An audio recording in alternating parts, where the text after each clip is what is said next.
Hello, I'm Brigantia Blackbird of Blackbird's Brew. Happy Wednesday and welcome back to the Havamal. This week we are looking at verse 49 and we're going to compare and contrast three different translations. The first translation reads, My garments I once gave in the field to two landmarks made as men. Heroes they seemed when once they were clothed. 'Tis the naked who suffer shame. That's by Olive Bray. Second translation. Two wooden stakes stood on the plain, on them I hung my clothes. Draped in linen they looked well born, but naked I was a nobody. That was W.H. Auden and P.B. Taylor. Last translation. Once I was walking, I saw two scarecrows, and that gave me the damnedest funny thought. They were naked, so I'd give them clothes. They looked a damn sight better in them, too. A naked man just feels ashamed of himself. And that's from the Cowboy Havamal by Dr. Jackson Crawford. So clothes do not necessarily make the man, but they can go a long way to help.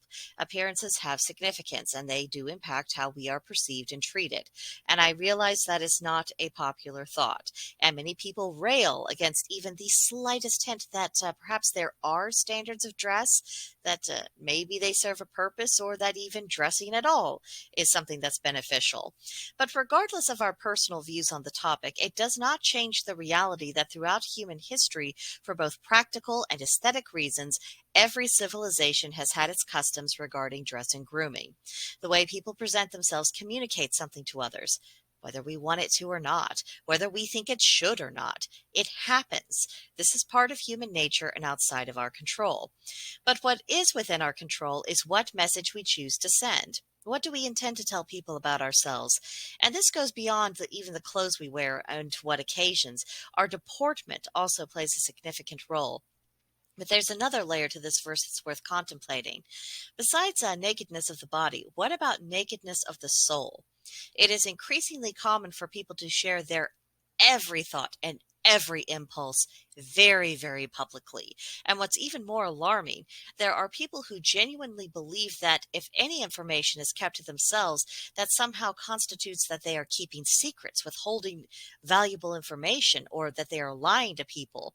And then if someone else doesn't give them chapter and verse about every aspect of themselves, they regard that as dishonesty. But not every passing thought that goes through our minds actually needs to be publicly consumed. And we are not entitled to know about any and everything that someone else might be thinking or saying or doing just because we're curious. The desire and need for privacy is not about attempting to conceal shame. The healthiest form of privacy is about safeguarding that which is sacred.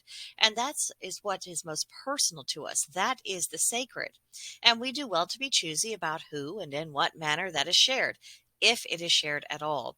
The innermost human soul is not required to submit itself to consumption of the entire world, just as the scarecrows in the verse, benefited from having a little bit of covering.